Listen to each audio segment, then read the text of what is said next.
चलो बच्चों, तो देखिए, कल मैंने आप लोगों को 1.1 करवा दिया था और लगभग शायद आप लोगों को समझ में भी आ गया होगा पूरा का पूरा ऑप्शन। कुछ भी अगर अभी भी डाउट है तो आप उसे मुझे बताइएगा, कमेंट करो या फिर मैसेज करो व्हाट्सएप पे, मुझे मैसेज करके भी आप उसको बता सकते हो। ठीक है, तो अभी देखिए अगला टॉपिक है समुच्चय के प्रकार। समुच्चय के प्रकार, ओके। समुच्चय के प्रकार में इसमें इस समय अभी ऑप्शन में एकल समुच्चय, रिक्त समुच्चय, सीमित समुच्चय और अनंत समुच्चय दिया हुआ है। तो एक एक करके समझते हैं एकल समुच्चय क्या है। एकल, रिक्त, पहले इन दोनों को देख लेते हैं, एकल और रिक्त को। सबसे पहले एकल को समझना इम्पोर्टेंट है और रिक्त को। सीमित और असीमित वाले में तो आप आसानी से समझ जाओगे, उसमें कुछ इतना प्रॉब्लम आपको नहीं आएगा टॉपिक को समझने में, जितना कि आपको एकल और रिक्त को समझने में आएगा। एकल समुच्चय का मतलब होता है, एकल समुच्चय मतलब एक समुच्चय, मतलब एक संख्या हो उसके अंदर, एक से ज़्यादा नहीं होना चाहिए, ना ही एक से कम होना चाहिए।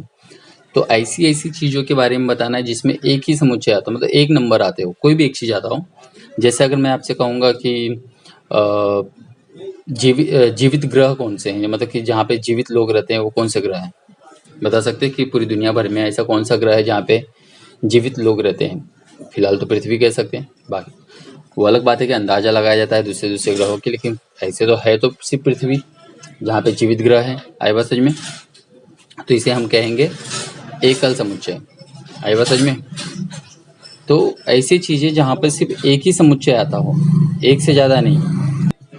तो ऐसे समुच्चय जहाँ पे सिर्फ एक समुच्चय आता हो, एक ही मतलब अंक आते हों, उसे आप कहेंगे एकल समुच्चय। जैसे मैं आपसे कहूँगा कि आपके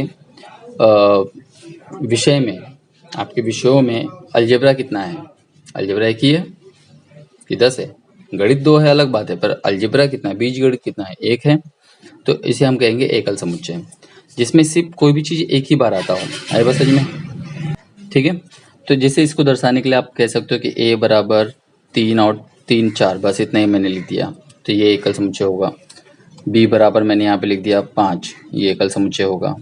मैंने c बराबर लिखा 28 या 29 दिन वाले महीने, 28 या 29 दिन वाले महीने। बताइए 28 या 29 दिन वाले महीने कौन से हैं जिसमें सिर्फ 28 या 29 दिन आता हो? ऐसे कौन से महीने हैं? सोचिए कौन सा हो सकता है जिसमें 28 या 29 दिन आते हो पूरे महीनों में? पूरे महीनों में 28 या 29 दिन वाले सिर्फ एक ही महीना है, वो है फरवरी। इसलिए सिर्फ इसे हम एकल समुच्चय कहेंगे क्योंकि ये एक अकेला है। आई बात समझ में? जैसे और अगर इस तरह से उदाहरण ले हम लोग कुछ नंबर्स में भी, मैं अगर जैसे बोलूं कि ऐसी संख्या बताओ, ऐसी संख्या बताओ जो न तो भाज्य है और न ही अभाज्य है। बताइए ऐसी संख्या बताइए जो न तो भाज्य है और न तो अभाज्य। भाज्य और अभाज्य की लिस्ट मैंने आपको दिया था, याद है कुछ? तो आप इसमें कह सकते हो एक ऐसी संख्या है जो न तो भाज्य है और न ही अभाज्य है। तो एक, ओके, न तो भाज्य न तो अभाज्य है। आए बात समझ में? तो ऐसे सवालों को तो ऐसे समुच्चय को हम कहेंगे एकल समुच्चय, जिसमें एक ही संख्या है। आए बात समझ में? एक ही हो, एक से ज्यादा ना हो, ऐसी चीजों को हम कहेंगे एकल समुच्चय। फिर देखते हैं रिक्त समुच्चय के बारे में। रिक्त समुच्चय का मतलब होता है खाली समुच्चय, जिसके अंदर कुछ भी ना हो। आप इसे ये अक्षर इसको फाई बोलते हो, फाई। आप इसे दर्शा सकते हो या फिर इससे दर्शा सकते हो। ये पेपर में रिक्त स्थान वगैरह में भी आपसे पूछा जा सकता है इसके बारे में कि इन अक्षरों को हम क्या कहते हैं। तो ये था रिक्त समुच्चय का चिन्ह। आपको रिक्त स्थान वगैरह में भी इसके बारे में पूछ सकते हैं कि रिक्त समुच्चय का चिन्ह कौन सा है। ठीक है, या जोड़े मिलाओ में पूछ सकते हैं या फिर सत्य में भी पूछ सकते हैं। तो इस चीज को ध्यान रखिए। इसको फाई बोलते हैं, फाई, फाई, हाई कर दो ना, हाई, वैसे फाई।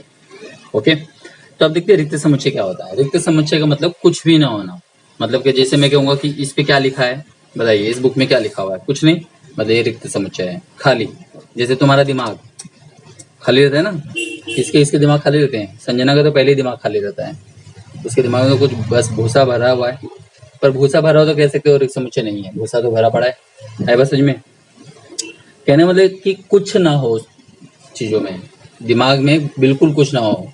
अब किसके दिमाग में, रागिनी के दिमाग में कुछ है कि नहीं है, नाजो के दिमाग में कुछ है कि नहीं, अब वो आप लोग सोच लो किसके दिमाग में क्या है। या मुझे तो लगता है सिर्फ संजना के दिमाग में कुछ नहीं है, भूसा भी नहीं है उसके दिमाग में, है बस सच में। तो ऐसे समुच्चय जिसके अंदर कुछ भी ना हो, ओके, ऐसे समुच्चय जिसके अंदर कुछ भी ना हो, ऐसे समुच्चय को हम कहेंगे रिक्त समुच्चय।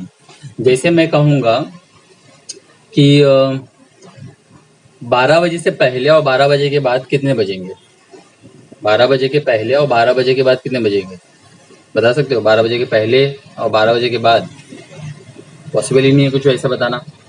ठीक उसी तरह से जैसे मैं कहूंगा 2 और 3 के बीच की संख्या बताओ क्या है, 2 और 3 के बीच में क्या है, पूर्णांक नहीं बताना है, पूर्णांक बताओगे तो बहुत सारी संख्या होगी, लेकिन मैं कहूंगा 2 और 3 के बीच में कोई प्राकृतिक संख्या बताओ है क्या, नहीं है। 4 और 5 के बीच में कोई संख्या है क्या, नहीं है। 0 और 1 के बीच में कोई प्राकृतिक संख्या है क्या, नहीं है। हाँ लेकिन पूर्णांक कहूंगा तो है, ये बात को ध्यान रखिएगा। पूर्णांक अगर मैं आपको कहूंगा कि बताओ 2 और 3 के बीच में कोई पूर्णांक संख्या, तो असंख्य पूर्णांक संख्याएं हैं, आई बात समझ में। सिर्फ प्राकृत बोले तो नहीं है, पूर्ण बोले तो नहीं है, आई बात समझ में, इस बात को जरूर ध्यान दीजिएगा, ठीक है। तो ऐसे चीजें आपको रिक्त समुच्चय में दर्शाना होगा, ठीक है। बस सिंपल ध्यान रखो कि कोई भी ऐसा समुच्चय जिसके अंदर कोई भी चीज ना आए, मतलब कुछ भी ना आए, कुछ भी ना, जीरो भी ना आए, है बस समझ में, जीरो भी ना आए, वैसे समुच्चय को हम कहेंगे रिक्त समुच्चय। जैसे मैं कहूंगा, सुनिएगा, सबसे छोटी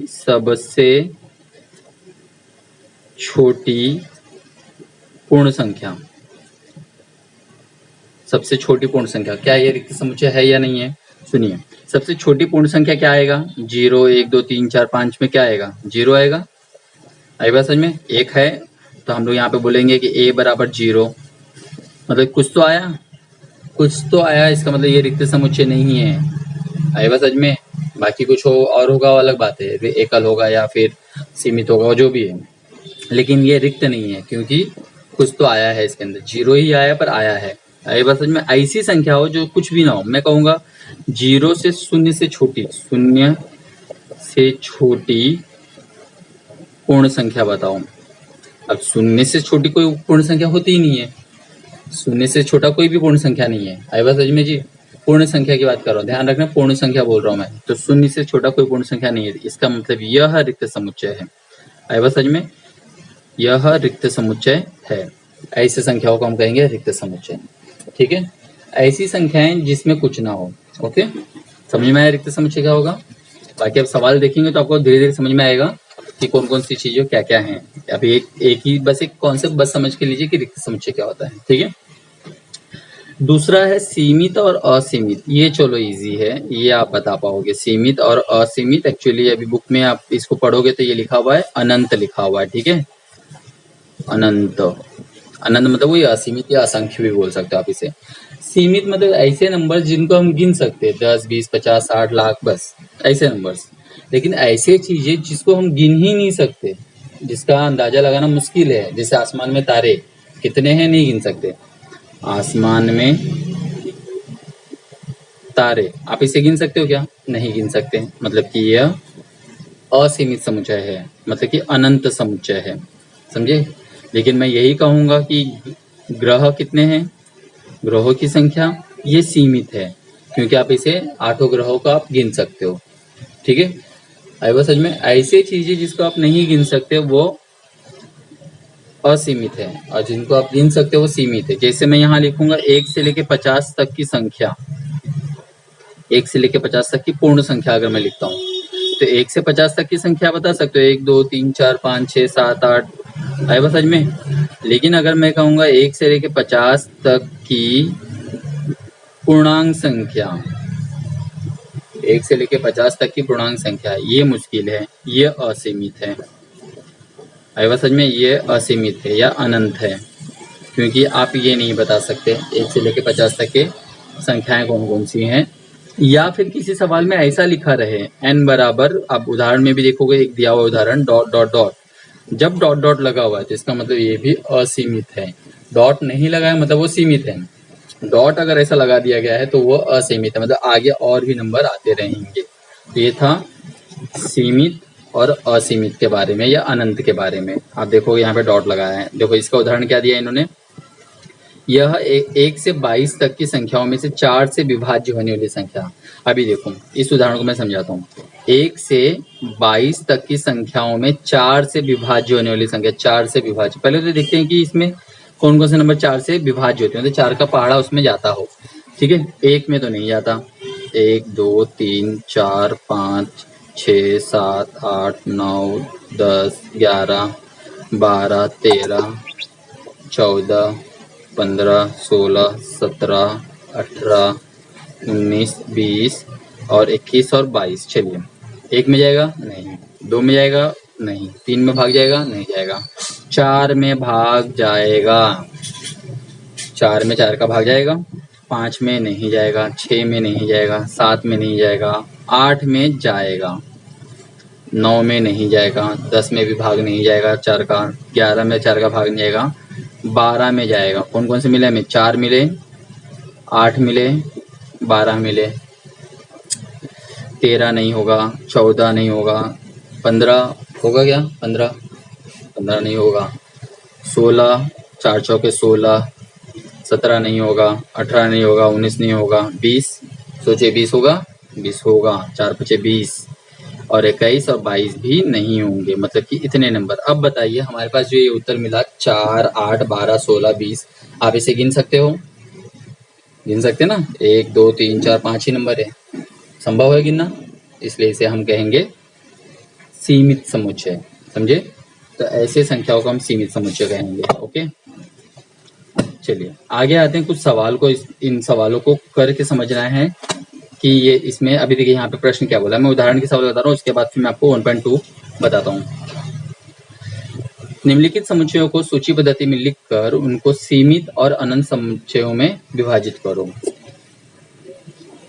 तो देखते हैं इन सवालों को। एक चीज मैं सब लोगों को वापस से बता दूं कि जब भी वीडियोस नहीं समझे उसको रिवाइंड कर करके देखिए। आई बात समझ में? आपको जब भी कोई वीडियो नहीं समझे ना तो आप उसे रिवाइंड करके देखिए, ठीक है, आपको बराबर समझ में आएगा। ऐसा नहीं कि वीडियो को भगा भगा के आगे देख लो बस खत्म कर लो, खत्म करोगे तो मतलब नहीं है, और मेरा नुकसान नहीं है, वो आप ही का नुकसान है। समझे, तो वीडियोस को बराबर से समझो। और एक टिप देता हूँ मैं आपका मोबाइल का डेटा बचाने के लिए, मैं आप लोगों का को बता दूं कि जब आप YouTube ऑन करते हो, YouTube को जब ऑन करते हो तो उस समय आप देखोगे उसमें एक डाउनलोड का ऑप्शन रहेगा, आपने देखा होगा डाउनलोड ऑप्शन रहता है। आप क्या करो, जैसे कि मान लो आपका मोबाइल का नेट एकदम स्लो चल रहा है तो आप उस डाउनलोड वाले ऑप्शन पे प्रेस कर दो। समझे, उस डाउनलोड का जो ऑप्शन दिखा रहा रहेगा उसको प्रेस कर दो। अच्छी क्वालिटी वाला डाउनलोड करना, अच्छी मतलब कि एवरेज क्वालिटी 360 वाला 480 वाली क्वालिटी को आप डाउनलोड करना, उसमें लिखा रहेगा, आप देखना कभी, ठीक है, तो उसे आप डाउनलोड कर लो। डाउनलोड होने के बाद जब वो डाउनलोड हो जाए तब आप इत्मीनान से उसे देखते रहो। उससे फायदा ये होगा कि वीडियो रुक रुक के नहीं चलेगा, आराम से आप उसे बिना रुके देख सकते हो। समझे, और डेटा भी शायद उससे आपका बचेगा। ऐसे भी मैं आपको बता दूं, जूम ऐप, गूगल और अपना तरीका जो यूट्यूब वाला तरीका हम लोग लिए हैं, तीनों में फायदा क्या है, कौन सा बेहतर है? जूम ऐप करीब करीब 1 घंटे की वीडियो देखने में करीब करीब 1.5 से 2 GB का डेटा जाता है, मतलब कि आपका जियो का डेटा पैक खत्म हो जाएगा तुरंत एक ही वीडियो देखने में। समझे, करीब करीब, हाँ ठीक है, 1 दिन का डेटा जो मिलेगा वो भी खत्म हो जाएगा, 1 दिन का 1.5 से 2 GB हो। गूगल में भी सेम वही है, पर यूट्यूब में आपको जनरली 1 घंटे का वीडियो देखने में आपको बता दूं कि 300 MB से लेकर 500-600 MB तक का ही डेटा जाएगा। सोच लो इतना फर्क है इन दोनों में। तो आप इस तरीके से आप इसका इस्तेमाल आप करिए, ठीक है, अच्छे से वीडियो देखिए, आराम से देखिए, बाद में फिर क्वेश्चन जो भी रहेगा हम लोग व्हाट्सएप पे और कॉलिंग के जरिए उसको सॉल्व कर लेंगे, ठीक है। चलिए अब आते हैं सवालों के ऊपर, और यहाँ से आप अच्छे से समझना क्योंकि अब ये सवाल धीरे धीरे अब हार्ड होता जाएगा, समझते जाओ और देखते जाओ, ठीक है। तो देखिए पहला सवाल लिखा हुआ है, हमें बताना है सीमित और अनंत। पर सीमित और अनंत बताने से पहले हमें सवाल में ये ध्यान रखना है कि उन सवालों का नंबर्स पता करना पड़ेगा। यहाँ लिखा हुआ x ऐसे x का घटक है जिसमें यह प्राकृत संख्या है और x यह विषम संख्या है। ध्यान देना, सवाल अब यहीं से सवाल शुरू हो रहा है। x n का घटक है, x n का घटक का मतलब होता है वो प्राकृत संख्या। चलिए हमारे दिमाग में आ गया प्राकृत संख्या, बताइए क्या क्या प्राकृत संख्या होगा, सोचिए जरा सा प्राकृत संख्या क्या क्या हो सकता है। मैंने आपको पूरी लिस्ट दिया है प्राकृत संख्याओं के, ठीक है, सबके प्राकृतिक के दिए, पूर्ण के दिए, पूर्णांक के दिए, परिमेय वाले बताए हैं। तो इन सब चीजों को आपको समझना है, याद रखोगे तभी सवाल होने वाला है, समझे। तो बताइए प्राकृत संख्या क्या क्या होगा। प्राकृत संख्या 1 2 3 4 5 6 7 8 9 10 11 12 ऐसे जो भी है, ओके। अब हमसे कहा है विषम संख्या, यह विषम संख्या है, प्राकृत संख्या है और विषम संख्या भी है। चलिए तो विषम संख्या क्या क्या होता है ये भी मैंने आपको बताया है कि 1 3 5 7 9 11 13 एक एक संख्या छोड़ छोड़कर 15 16 नहीं 17 18 नहीं 19 20 नहीं 21, ओके। लेकिन अब देखो ये सवाल में यहाँ पे कहाँ तक विषम संख्या वैसा कुछ नहीं लिखा हुआ है। कल मैंने आप लोगों को बोला था जब सवाल में लिखा रहे कि यहाँ तक है वहां तक है तो आप वहीं तक लिखिए, लेकिन इस सवाल में ऐसा कहीं नहीं लिखा है कि ये संख्या 20 तक लिखो, 50 तक लिखो, 100 तक लिखो, 200 तक लिखो, ऐसा कहीं नहीं लिखा है। बस बोला है कि विषम संख्या है। आई बात समझ में। अगर मैं आपसे कहूँ कि उठो और चल पड़ो, आप पूछोगे ना कहाँ तक चलना है कि नहीं पूछोगे, बस चलने लगोगे पागलों के जैसा, संजना के जैसा, समझे। सिंपल सी बात है कि अगर मैं आपसे कहूँ कि चलो तो आप इतना तो पूछोगे कि कहाँ तक चलना है। जैसे सुबह स्कूल के लिए जब आप उठती हो, सुबह स्कूल के लिए जब आप उठते हो और स्कूल जाना होता है तो बैग लेते हो तो चल पड़ते हो। चलने के बाद सिंपल सी बात है कि आप स्कूल के यहाँ पे जाके रुक जाते हो क्योंकि आपका स्कूल आ गया होता है। लेकिन अगर यही स्कूल ना आए, मच्छी मार्केट तक ही आप आ गए हो और मच्छी मार्केट में तो आपका स्कूल है नहीं, सिंपल सी बात है आगे चलना पड़ेगा। तो जब तक आपको टारगेट पता है तब तक आप चलते रहते हो, जैसे आपका टारगेट आ जाता है आप वहाँ पे रुक जाते हो। स्कूल से जब निकलते हो बैग लेकर वापस रिटर्न घर की तरफ जाते हो तो जब घर आता है तब रुक जाते हो ना। ऐसा नहीं कि घर से आगे भी भागते चले जाते हो, चलते चले जाते हो, रुकते ही नहीं हो, कहीं तो रुकते हो क्योंकि आपका घर आ गया। ठीक उसी तरह से इस सवाल में यहाँ कहीं नहीं लिखा हुआ है कि ये कहाँ तक का नंबर है, सिर्फ इसने कहा है कि विषम संख्या है, प्राकृत संख्या है, बस इतने ही बोला है। इसलिए हम लोगों के लिए ये सवाल क्या कहलाएगा, अनंत समुच्चय कहलाएगा। आई बात समझ में, अनंत समुच्चय क्यों कहलाएगा, मेरे ख्याल से आप लोग को समझ में जरूर आ रहा होगा, ठीक है। चलिए दूसरा उदाहरण देखते हैं। दूसरे उदाहरण में लिखा हुआ है कि b जो है ऐसे x का घटक है जिसमें यह प्राकृत संख्या है, x ऋण 1 बराबर 0 है। देखो कैसे पढ़ रहा हूं मैं, ध्यान दीजिएगा। x यह एक प्राकृत संख्या है और ये एक समीकरण यहाँ पे दिया हुआ है। तो अब हमें इस सवाल में इस समीकरण को हल करना पड़ेगा। 3x ऋण 1 बराबर 0, 3x ऋण 1 बराबर 0, इसको हल करते हैं। समीकरण हल करने आता है ना सबको, भूल गए, भूल जाओगे तो कुछ काम नहीं होने वाला भाई, सब याद रखना पड़ेगा आपको। लॉकडाउन का फायदा उठाइए अभी और पढ़ाई करिए। चलिए समीकरण को हल करते हैं। यहाँ पे देखोगे ये क्या हो रहा है, घटाना हो रहा है, तो उस बराबर के उस तरफ जाएगा तो क्या हो जाएगा, जोड़ हो जाएगा। तो 3x बराबर 0 धन 1, इसलिए 3x बराबर 1, बराबर है। 3 इधर क्या हो रहा है, गुणा हो रहा है, बराबर ना। जब कोई निशान नहीं होता तो गुणे का निशान होता है, तो 3 यहाँ पे गुणा हो रहा है, तो वहां जाएगा तो क्या हो जाएगा, भाग। याद है ना वो बराबर के इस साइड जोड़, बराबर के इस साइड क्या हो जाएगा, घटाना, घटाना, बराबर के साइड क्या हो जाएगा, जोड़, गुणा, बराबर के उस साइड क्या हो जाएगा, भाग, भाग, बराबर के उस साइड क्या हो जाएगा, गुणा। याद है कि भूल गए सब, लॉकडाउन में पूरा दिमाग में भी एकदम लॉकडाउन हो गया, याद रखिए सब चीजें। तो x बराबर 1/3 हो गया, ओके, 1/3। चलिए हमारा उत्तर तो आ गया, लेकिन अब हमें बताना है कि ये सीमित है कि असीमित है। कितने नंबर आ रहे हैं, 1 नंबर आ रहा है। लेकिन हमें और क्या कहा था उसने, एक प्राकृत संख्या होनी चाहिए। कुछ याद आ रहा है फिर से, मैंने लिस्ट में क्या बोला था, बटे में सवाल जो होते हैं वो पूर्णांक संख्या कहलाता है। ये बटे में है ना, नंबर क्या है, ये बटे में है, ये बटे में है, और ऊपर से इसने कहा प्राकृत होनी चाहिए, लेकिन ये तो बटे में आ रहा है, इसलिए कोई नंबर नहीं है ये, इसलिए यह सीमित है। दरअसल एक्चुअली ये नंबर्स है, यहाँ नंबर है ही, कुछ ना कुछ तो नंबर आया है, कुछ तो कुछ घटक आया है। आया बात समझ में, अनंत अनंत वाला तो यहाँ पे है ही नहीं ऐसा कुछ भी, समझे। इसलिए यह सीमित समुच्चय है, ओके।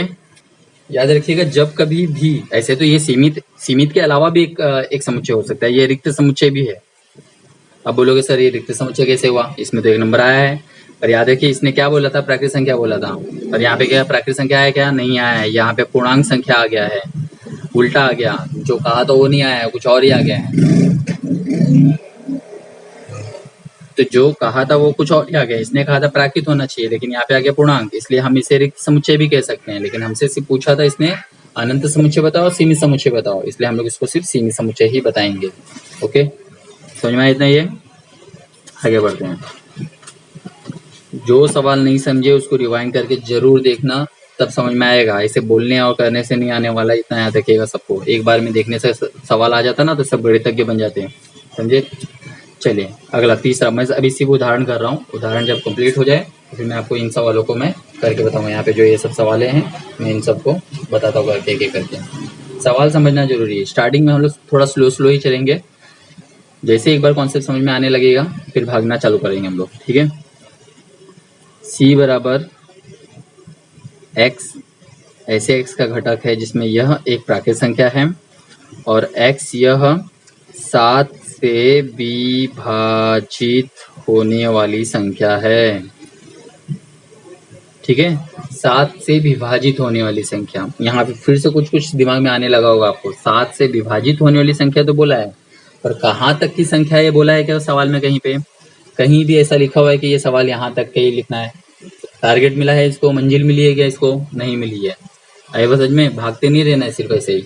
तो वापस से देखते हैं, कुछ जगहों पर आप ऐसे ही ओरल भी समझ सकते हो सवालों को देखकर। पहले तो प्राकृत संख्या बोला, तो प्राकृत संख्या क्या क्या होगा? 1 2 3 4 5 6 7 8 9 10 से लेके जो भी है, क्योंकि इसने लिमिट बोला ही नहीं है। फिर आगे का 7 से विभाजित होने वाली, मतलब 7 के पहाड़े में आने वाली संख्या। पर कहाँ तक? चलो मैं आपसे कहता हूँ 7 का पहाड़ा बोलो, तो आप ज्यादा से ज्यादा 7 दहा में 70 बोल के रुक जाते हो, क्योंकि आपको पता है कि 7 दहा में 70 10 ही तक बोलना होता है। लेकिन मैं बोलूंगा अब आगे बोलो, तो अब आगे बोलना पड़ेगा आपको। आए बस समझ में, सिंपल सी बात है। अगर मैं कहूंगा आपको कि गिनती बोलो, तो गिनती कहाँ तक बोलोगे? आप बोलते चले जाओगे। लेकिन अगर मैं आपसे कहूंगा कि 10 तक गिनती बोलो, तो आप 1 से लेकर 10 तक की गिनती गिनने वाले हो, समझे। तो ठीक उसी तरह से यहाँ पे सिर्फ इसने कह दिया कि 7 से विभाजित होती है। आए बस समझ में, 7 से विभाजित होती है। तो 7 के पहाड़े में तो बहुत सारे ऐसे नंबर आते हैं, कोई एक नंबर नहीं आता, बहुत सारे ऐसे नंबर आते हैं जो 7 से कटते हैं। इसलिए ये जो समुच्चय है वो क्या कहलाएगा? अनंत समुच्चय कहलाएगा। आए बस समझ में। चलिए दूसरे उदाहरण की ओर चलते हैं। दूसरे उदाहरण में देखिए, ये वाला पहले लेते हैं हम लोग। x घटक है i का।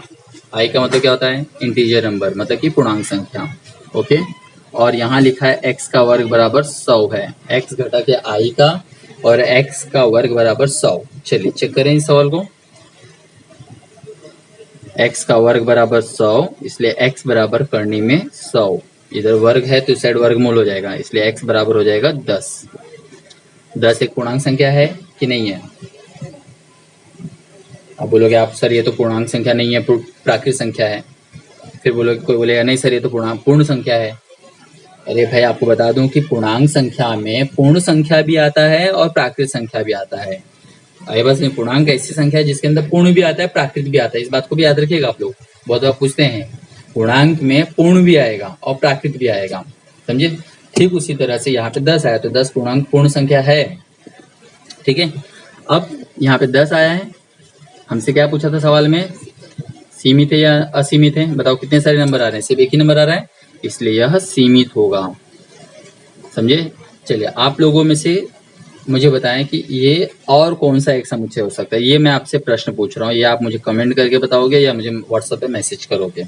आए बस समझ में, यही प्रश्न है। मैं इसे स्टार कर रहा हूँ, ध्यान रखिएगा। मैं यहाँ पे एक प्रश्न आप लोगों के लिए छोड़ रहा हूँ कि ये और एक कौन सा समुच्चय हो सकता है, ये वाला समुच्चय।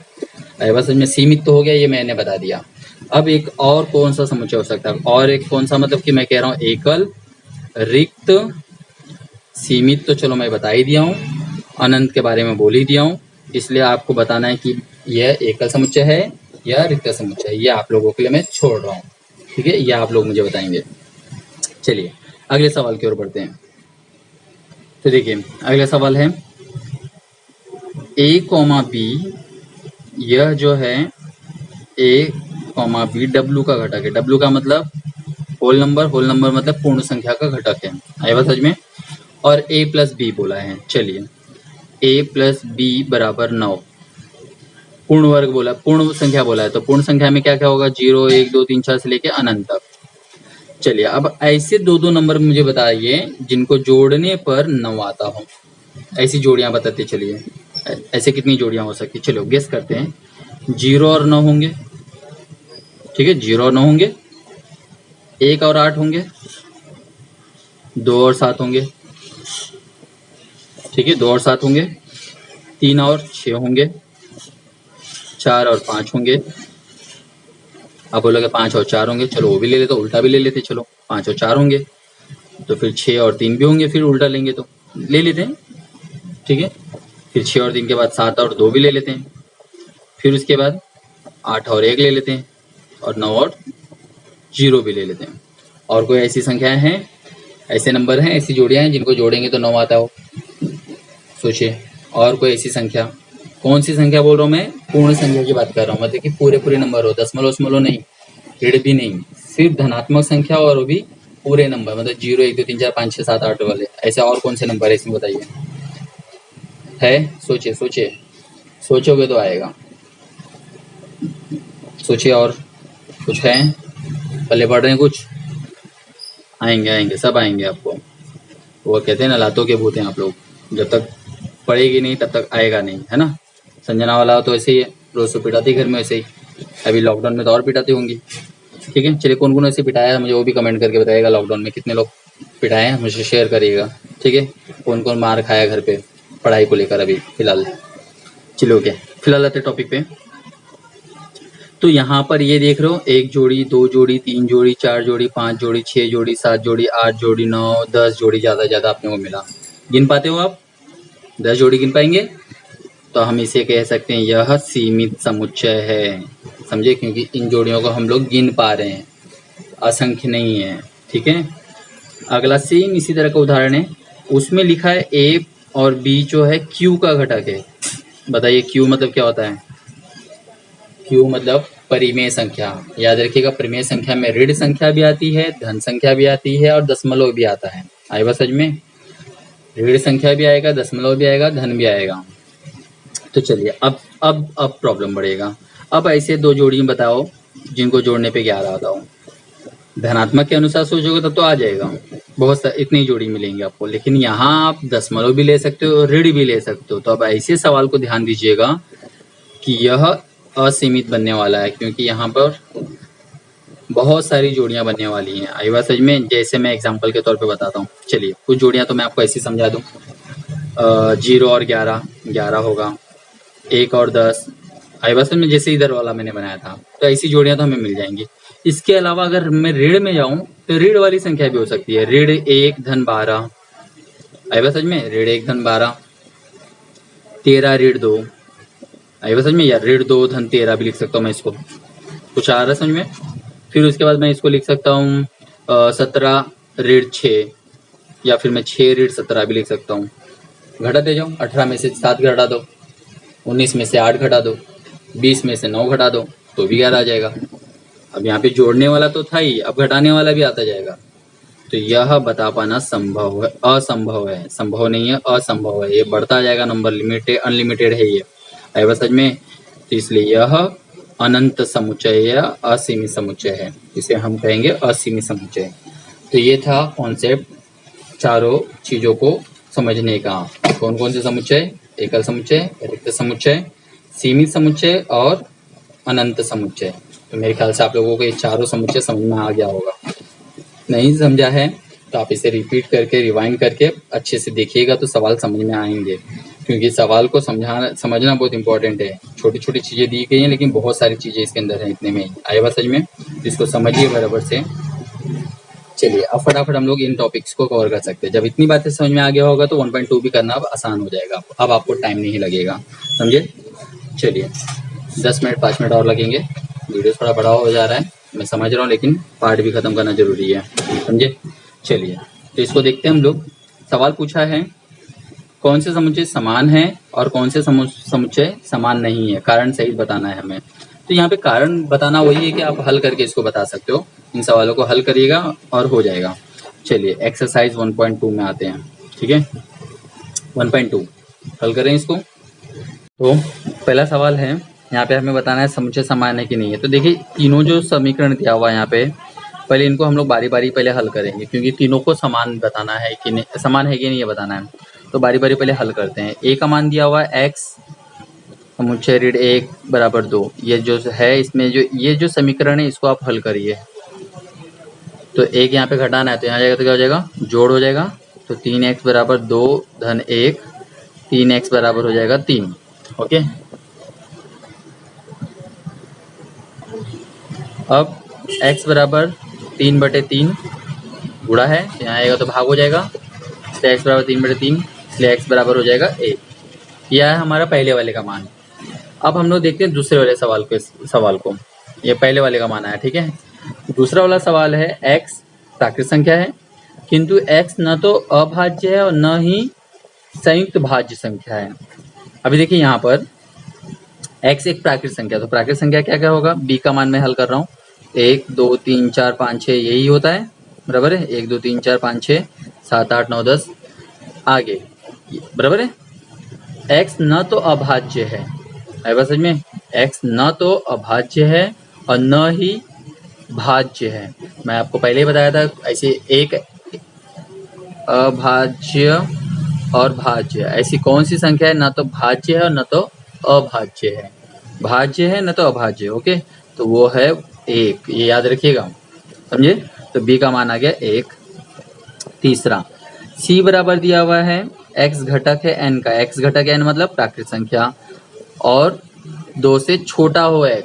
ऐसी संख्या बताओ प्राकृत वाले में कि 2 से छोटा हो, तो ऐसी कौन सी संख्या है, 1 है।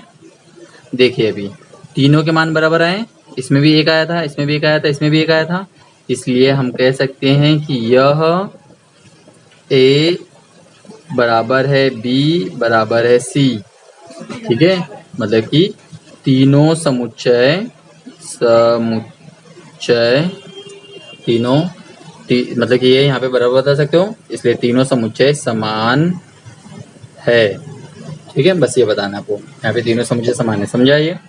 पहले यहाँ पे समीकरण को हल किया, फिर उसके बाद फिर यहाँ पे भाज्य और अभाज्य ऐसी संख्या बताना जो भाज्य भी है, भाज्य भी नहीं है और अभाज्य भी नहीं है, तो वो बता दिया। और ये वाले में हमें बताना था कि ऐसा समुच्चय बताओ जो 2 से छोटा और भाज्य हो, ठीक है। तो ये था पहला सवाल। सवाल नंबर 2 में आ जाते हैं।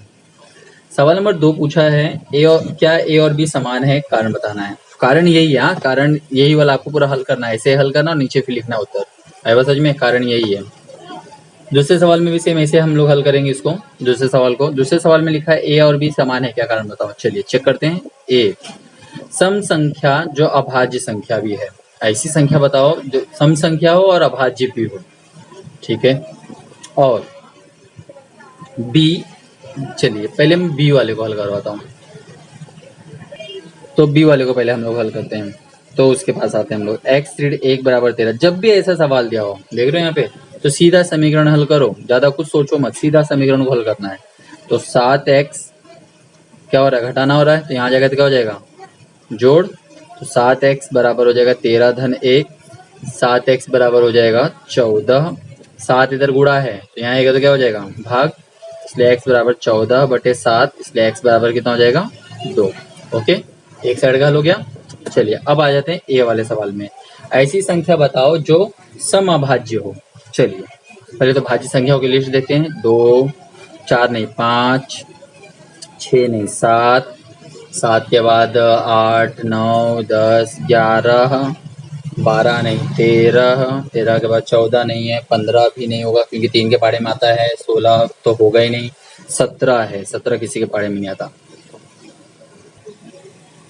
फिर उसके बाद 18 नहीं 19 है, 20 नहीं 21 नहीं 22 नहीं 23 है, 23 किसी पाड़े में नहीं आता। 24 नहीं 25 नहीं 26 13 के पाड़े में आता है, 27 9 के पाड़े में आता है, 28 14 के पाड़े में आ जाएगा, 2 के पाड़े में भी आ जाएगा, 28 नहीं होगा, 29 होगा, मतलब आगे ऐसे चलता जाएगा, ठीक है। अब देखिए इन एक चीज आपको और याद रखना है, ध्यान रखना है, 2 एक ऐसा संख्या है जो सम है, लेकिन इस 2 को छोड़कर ऐसी कोई संख्या नहीं है जो सम होगा। आई बात समझ में, ये भी एक जनरल चीजें हैं जो याद रखना है। तो इसका उत्तर आएगा 2। चलिए ओके, ये आपको लिखना है, ऐसे डॉट डॉट डॉट दे दीजिए। अब देखिए इधर भी 2 आया था, इधर भी 2 आया था, इसका मतलब कि ए तथा बी समान है। आई बात समझ में? है, क्योंकि दोनों में हमें 2 मिला। ओके, तो ये था सवाल नंबर दूसरा। इंपॉर्टेंट है, छोटा छोटा सवाल है, पर ध्यान रखिएगा ऐसे सवालों को, बार बार इसको रिपीट कर करके देखिएगा। ठीक है, सवाल नंबर तीसरे में आ जाते हैं। आगे आपको बता दूं कि बहुत सारे सवाल कट गए पोर्शन में से, हमें ज़्यादा काम नहीं करना पड़ेगा आगे, बस छोटा सा है, 5 मिनट हो जाएगा। अगले सवाल में हमें बताना है कि इसमें से कौन सा समुच्चय रिक्त समुच्चय है, कारण द्वारा बताओ। चलो रिक्त समुच्चय बताना है, देखते हैं। ए ऐसे एक्स का समुच्चय है, यह शून्य से छोटी प्राकृत संख्या, बताओ शून्य से छोटी प्राकृत संख्या।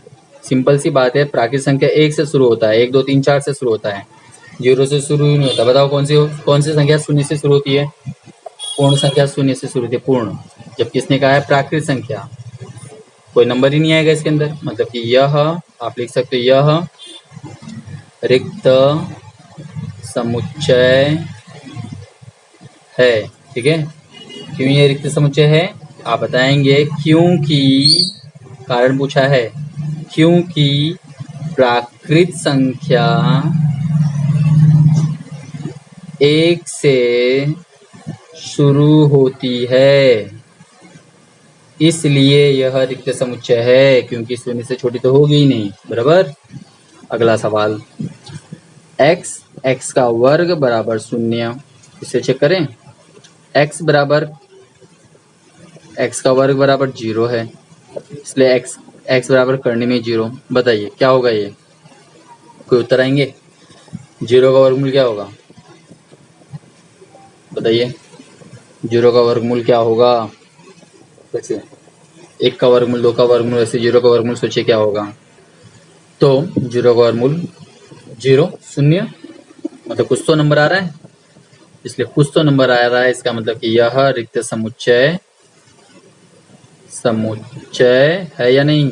नहीं है, कुछ तो आ रहा है, उत्तर तो आ रहा है ना, इसमें नंबर है कुछ ना कुछ, 0 है, 0 का वैल्यू होता है। ठीक है, यहाँ पे समझे, इसलिए ये है। अगला सवाल देखते हैं, फिर से देखिए अगले सवाल में समीकरण आ गया, सीधा सीधा देखोगे यहाँ पे समीकरण मिलेगा, सीधा चुपचाप समीकरण, जैसे समीकरण है चुपचाप समीकरण हल करिए, और आगे जो निर्देश दिया उसको देखिए। पहले तो समीकरण हल करते, फिर बात की बात सोचेंगे हम लोग।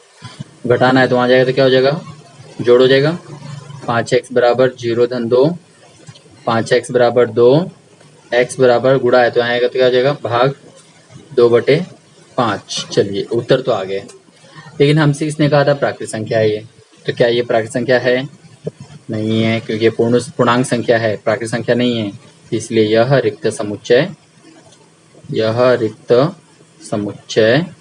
है। यही कारण है, यह हल करना ही कारण होगा। आई बात समझ में? आप लिखेंगे 2/5 प्राकृत संख्या नहीं है, इसलिए यह रिक्त समुच्चय है। आई बात समझ में? ठीक है, चलिए अगला सवाल, सीमित और अनंत बताना है।